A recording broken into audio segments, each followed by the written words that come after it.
जय झूलेलाल। मुंहिंजे चैनल ते तव्हां सभिनि जो स्वागत आहे।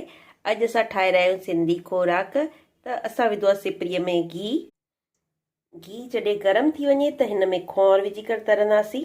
हिकिड़ो पहिरीं फुल्लो विझी ॾिसंदासीं, थोड़ी थोड़ी करे सॼी खौर तरे कढंदासीं। अब इसी में हम आटा डाल देंगे और आटे को बिल्कुल धीमी आंच पर भून लेंगे।